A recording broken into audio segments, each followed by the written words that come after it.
Yeah, this is Kelechi Ambrose. I want to just say something.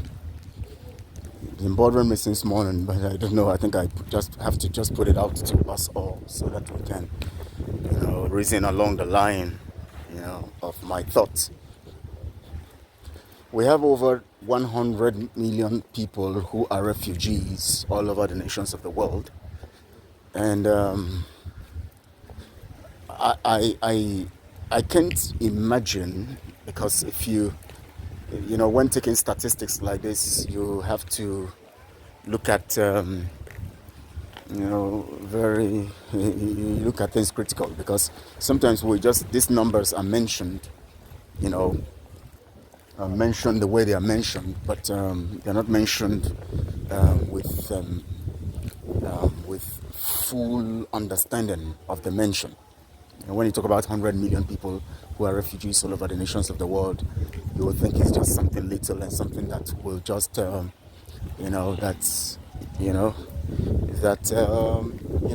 can just wave off. 100 million people who are refugees all over the nations of the world. This is the same world where we have billions of dollars. The other day, US sent $60 billion to Ukraine to prosecute war. Aside that, they've been sending lots of millions. European Union approved, how many is it, 40 billion or so dollars or euro or something recently. Since 2022, the war began. The concern has been how they can defeat Russia, how they can buy more weapons, give to Ukraine, spend more to make sure that they, defeat Russia. Yes, it is not about spending money on peace or securing the people who are refugees everywhere.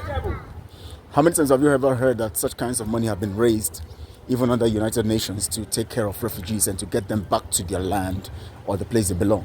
Most of these refugees were displaced because of terrorism. In Sudan, in Nigeria, several parts of the world, we have refugees everywhere. In Israel, everywhere. Not in Israel, sorry, in Gaza, because of the war. Everywhere. People are hungry, people are dying, people are refugees in their own lands or outside their lands.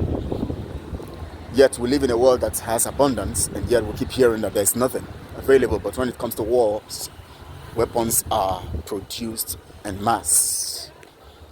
And what kind of world do we live in? I want to tell you guys, you see, the more we keep allowing ourselves to be manipulated by these globalists whose thirst for blood is on the high side. They thirst for blood, they survive by blood, they live by blood, they enjoy the death of people and all of that. The more we keep allowing these kinds of things to overwhelm us, the more we are going to be in the bad state in the world. And the truth about it is that even if we cannot get complete peace in the universe, we would get it worse when we keep allowing ourselves to be cowed by these globalists. Some of you are supporting them in your politics and everywhere. These things are very crucial. And I want to tell you something. We must stand our ground to defeat this madness that has taken over our world. Let me pause for a while. This madness that has taken over our world. How can we have 100 million people who are refugees in the world, and yet we spend so many billions of dollars, euro, different currencies on war? And these monies go to the account of the companies of the globalists who produce the weapons of war.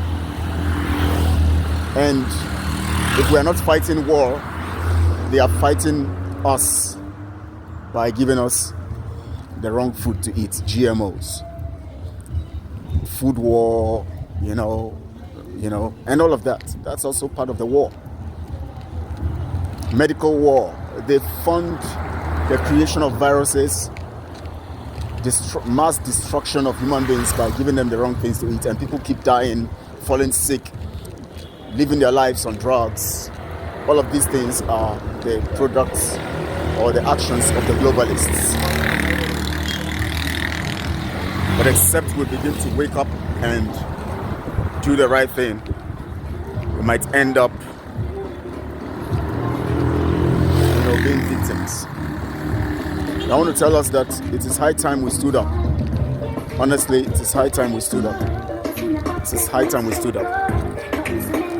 I kept thinking about this since morning, worried, just worried and worried. I mean, it's cause for worry, honestly.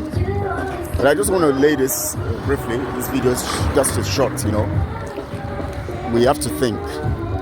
In your locality, in your nation, who are you supporting? The same people killing you, the same people impoverishing you, the same people because they gave you stipend to vote for them.